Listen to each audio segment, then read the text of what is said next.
In the last couple of lessons, we kind of had like a primer on levels. And so let's do a little bit of a primer on curves. Levels and curves do much the same thing, except curves allows you more control. It's kind of like, well, it's like training wheels on a bike. I remember when I was really young and I had training wheels on my bike. My dad took them off. I couldn't quite figure out, how to do it. I kept falling over. So my dad, for a while, would hold on to the back fender and run with me as I rode and kind of give me that security. And I remember one day I was riding, it was really cool, and I turned around to kind of say, hey, this is fun. And I see my dad about a half a block away. He had let go and he was just laughing because I was doing it. Of course, I immediately fell over. When you get into curves, the training wheels are off. You can crash and burn if you want to. So our example, let's play around with in this lesson, is called Flowers JPEG. It's a JPEG image. And open that up in your exercise files. So we have down here our background.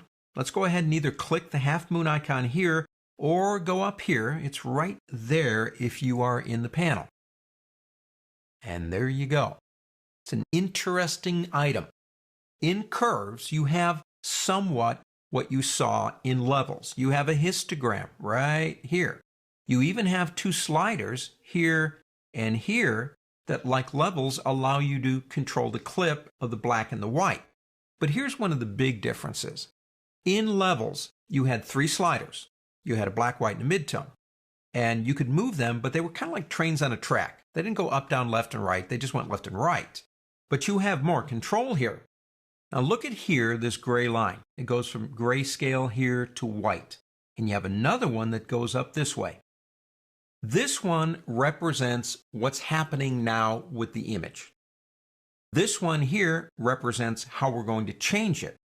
So what we do is we put points on the line and then we change it. Let me show you one more thing here. Notice we have a 1, 2, 3, 4 grid. And if I come over here, I now have a 10. Now I held on the Alt key and just clicked in that area. I like a 10. It doesn't really make any difference, but it gives me more visual reference points. So what I'm going to do is I'm going to click right on this line right there, right in the center.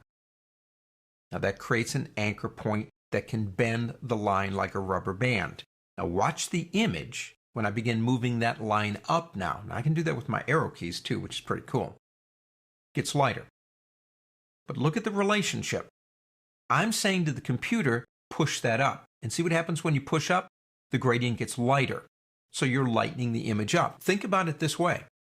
If all I do in curves is put a point right in the middle, just like that, and I basically move it up and down, I might as well go back to levels, because that's exactly what levels does. Levels restriction is it can only go one way or the other, left or right. So if all I go is up and down, I've got levels, I might as well go back.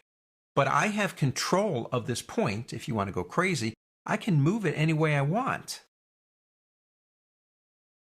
Which, like taking the training wheels off of your bike, gives you a lot of control, but you can crash pretty fast too. Now let's get rid of that one point. Easiest way to do that is just control click, and it'll go away. I can have as many points on this line as I want to. Now, one of the lessons in our photo restoration course, I talk about using curves to sharpen an image. I'll show you that real quick. Put a point back right there. Now come up here and put a point right about at the midpoint between here and here. That's kind of like the midtones. Now when I move that point up or down, it creates what's called an S curve. If I start moving it up with my arrow keys, watch the image. Now, this image doesn't need any sharpening, but in a sense, it is creating more contrast in this image. Contrast on a two-dimensional surface exists because I see a difference between this area, say right here, and that area right there. If the difference between light and dark gets more pronounced, I'm thinking there is more contrast or even more sharpening there. And so we call this a reverse S curve. So let's say you have an image and it needs a little bit more contrast. This would be one thing that you could do to make it work for you. If I want to, let's go ahead and do this. Let's control click on these again to get rid of them. Probably the easiest way to understand how curves functions is to do this. I'm going to grab this point up here. I'm going to drag it all the way down. This image has pixels in it with brightness ranges that go from here to here. Make them all black. Turn them all off. If I click here and move this up, I'm getting a negative because I'm saying to the computer, areas that were white here are now black.